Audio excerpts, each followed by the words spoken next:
जय श्री राधे कृष्ण। आइए आज आप सब सुनेंगे गुरुवार व्रत की कथा। प्रत्येक गुरुवार को जो कि भगवान बृहस्पति देव की कृपा प्राप्ति के लिए व्रत को धारण किया जाता है। जो भी भक्त सच्ची श्रद्धा के साथ नियम और निष्ठा के साथ गुरुवार का व्रत धारण करते हैं तो भगवान बृहस्पति देव की कृपा से उनके सभी प्रकार के दुख और कष्ट दूर होते हैं तथा सभी प्रकार के सुख और समृद्धि की प्राप्ति होती है। गुरुवार के दिन चाहिए कि इस दिन केले के पेड़ के नीचे जो कि अच्छी प्रकार से साफ सफाई करके वहाँ पे आसन लगा करके गुड़ मिश्रित जल जो कि केले के वृक्ष में डालनी चाहिए। एक दीपक प्रज्वलित करके भगवान बृहस्पति देव को विशेष प्रकार से जो कि पीला पुष्प अर्पित करे, पीला चंदन अर्पित करे, धूप और दीप दिखाए, अनेक प्रकार का नैवेद्य अर्पित करे। विशेष करके गुड़ और चने की दाल का भगवान को भोग लगाना चाहिए, मुनक्के का भोग लगाना चाहिए और फिर गुरुवार व्रत का कथा श्रवण करनी चाहिए। जहाँ पर भी केले का वृक्ष ना हो तो आप भगवान बृहस्पति देव की फोटो या प्रतिमा रख करके उनका पूरे विधि विधान के साथ पूजन करें। भगवान बृहस्पति देव अपने भक्तों के सभी प्रकार के मनोरथों को सिद्ध कर देते हैं। तो आइए सुनते हैं गुरुवार व्रत की कथा। तो बोलिए प्रेम से भगवान बृहस्पति देव की जय, भगवान विष्णु की जय, माता लक्ष्मी की जय। कथा के अनुसार प्राचीन काल में एक बहुत ही निर्धन ब्राह्मण रहता था। उसके कोई संतान ना थी। वह नित्य पूजा पाठ करता। उसकी स्त्री ना स्नान करती और ना ही किसी देवता का पूजन ही करती थी। इस कारण ब्राह्मण देवता जो कि बहुत दुखी रहते थे, अपनी पत्नी को बहुत समझाते किंतु उसका कोई परिणाम ना निकलता। भगवान की कृपा से ब्राह्मण के यहाँ एक कन्या उत्पन्न हुई। कन्या बड़ी होने लगी। प्रातः स्नान करके वह भगवान विष्णु का जप करती, बृहस्पतिवार का व्रत भी करने लगी। पूजा पाठ समाप्त कर जब पाठशाला जाती तो अपने मुट्ठी में जौ भरकर ले जाती थी और पाठशाला के मार्ग में डालती हुई जाती थी। लौटते समय वही जौ जो कि स्वर्ण के हो जाते थे तो उसको बीन कर घर ले आती थी। एक दिन वह बालिका सूप में उन सोने के जौ को फटक कर साफ कर रही थी कि तभी उसकी माँ ने देख लिया और कहा कि हे बेटी, सोने के जौ को फटकने के लिए सोने का सूप भी तो होना चाहिए। दूसरे दिन गुरुवार था। कन्या ने व्रत रखा और भगवान बृहस्पति देव से सोने का सूप देने की उनसे प्रार्थना की और कहा कि हे प्रभु, यदि सच्चे मन से मैंने आपकी पूजा की हो तो मुझे सोने का सूप दे दो। बृहस्पति देव ने उसकी प्रार्थना स्वीकार कर ली और रोजाना की तरह वह कन्या जौ फैलाती हुई पाठशाला चली गई। पाठशाला से लौटकर जब वह जौ बीन रही थी तो बृहस्पति देव की कृपा से उसे सोने का सूप मिला। उसे वह घर लेकर आई और उससे जौ फटककर साफ करने लगी, परंतु उसकी माँ का वही ढंग रहा। एक दिन की बात है, कन्या सोने के सूप में जब जौ को साफ कर रही थी उस समय उस नगर का राजकुमार वहां से निकला। कन्या के रूप और कार्य को देखकर वह उस पर मोहित हो गया। राजमहल आकर वह भोजन तथा जल त्याग कर उदास होकर लेट गया। राजा को जब राजकुमार द्वारा अन्न और जल त्यागने का समाचार प्राप्त हुआ तो अपने मंत्रियों के साथ वह अपने पुत्र के पास गया और पूछा कि हे बेटा, तुम्हें किस बात का कष्ट है?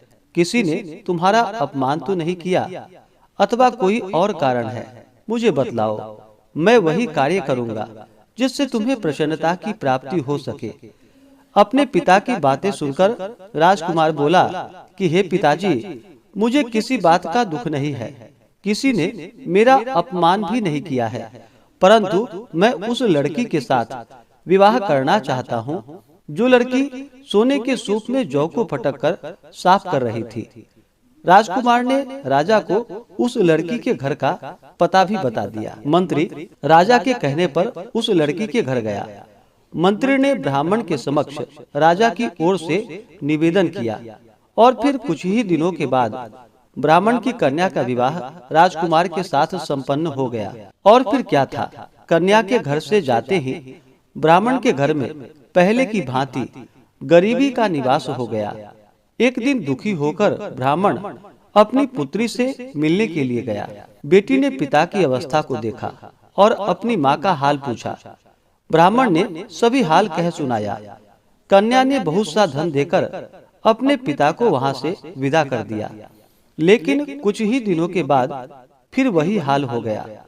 ब्राह्मण फिर से अपनी कन्या के यहाँ गया और सभी हाल कहा तो पुत्री बोली कि हे पिताजी, आप माताजी को यहाँ लिवा लाओ, मैं उन्हें यह विधि बता दूंगी जिससे कि गरीबी दूर हो जाए।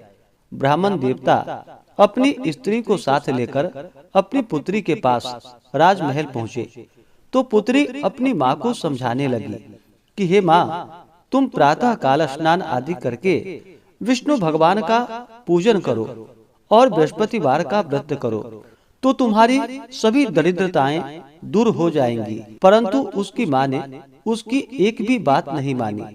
वह प्रातः काल उठते ही अपनी पुत्री के बच्चों का जूठन को खा लेती थी। एक दिन उसकी पुत्री को बहुत गुस्सा आया। उसने अपनी माँ को एक कोठरी में बंद कर दिया और फिर प्रातः उसे स्नान आदि करा करके उससे पूजा पाठ करवाया। तब जाकर के उसकी माँ की बुद्धि ठीक हो गई। इसके बाद नियम से पूजा पाठ करने लगी और प्रत्येक बृहस्पतिवार को व्रत भी करने लगी। और फिर इस व्रत के प्रभाव से मृत्यु के बाद वह स्वर्ग को गई।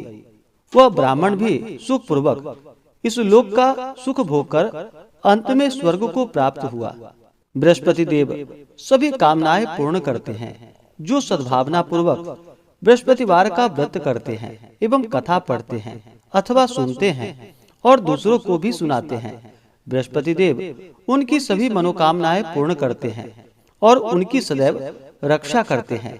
जो संसार में सद्भावना के साथ गुरुदेव का पूजन एवं व्रत सच्चे हृदय से धारण करते हैं, उनकी सभी कामनाएं वैसे ही पूर्ण होती हैं जैसी सच्ची भावना से राजा और रानी ने बृहस्पति देव की कथा का गुणगान किया था, तो उनकी सभी इच्छाएं बृहस्पति देव जी ने पूर्ण की। इसलिए सबको कथा सुनने के बाद प्रसाद लेकर जाना चाहिए और हृदय से उनका मनन करते हुए जयकारा बोलना चाहिए। तो बोलिए प्रेम से भगवान बृहस्पति देव की जय, भगवान विष्णु की जय, माता लक्ष्मी की जय, सर्वदेवी देवता की जय। इसी प्रकार से जो भी भक्त सच्ची श्रद्धा के साथ नियम और निष्ठा के साथ गुरुवार का व्रत धारण करते हैं, भगवान बृहस्पति देव का पूजन करते हैं, कथा श्रवण करते हैं, तो भगवान बृहस्पति देव उनकी सभी मनोकामनाएं पूर्ण करते हैं। गुरुवार के दिन जो भी भक्तजन व्रत को धारण करने वाले हैं, गुरुवार के दिन कुछ बातों का ध्यान भी रखना चाहिए। गुरुवार के दिन इस दिन शुद्ध और सात्विकता का पालन करना चाहिए, ब्रह्मचर्य का पालन करना चाहिए। इस दिन बाल, दाढ़ी, नाखून आदि नहीं काटनी चाहिए। इस दिन पूजन में पीले वस्तु का प्रयोग करना चाहिए और भोजन में भी पीले वस्तु का प्रयोग करना चाहिए। इस दिन नमक ग्रहण नहीं करनी चाहिए, बाल, दाढ़ी, नाखून नहीं काटनी चाहिए, साबुन सर्प का प्रयोग इस दिन नहीं करना चाहिए और पूर्ण श्रद्धा भक्ति भाव के साथ भगवान का पूजन, कथा श्रवण, आरती करनी चाहिए। इससे भगवान बृहस्पति देव अति प्रसन्न होते हैं और अपना कृपा प्रदान करते हैं। तो आशा करता हूँ कि यह जानकारी आपको अच्छा लगा हो। इसी प्रकार से कथा को सुनने के लिए, व्रत पूजा के बारे में जानने के लिए चैनल पे अगर आप पहली बार आए हैं तो चैनल को लाल बटन दबा करके सब्सक्राइब करें, साथ में बेल आइकन घंटी को दबाएं ताकि आने वाली वीडियो का नोटिफिकेशन आपको समय से मिलता रहे।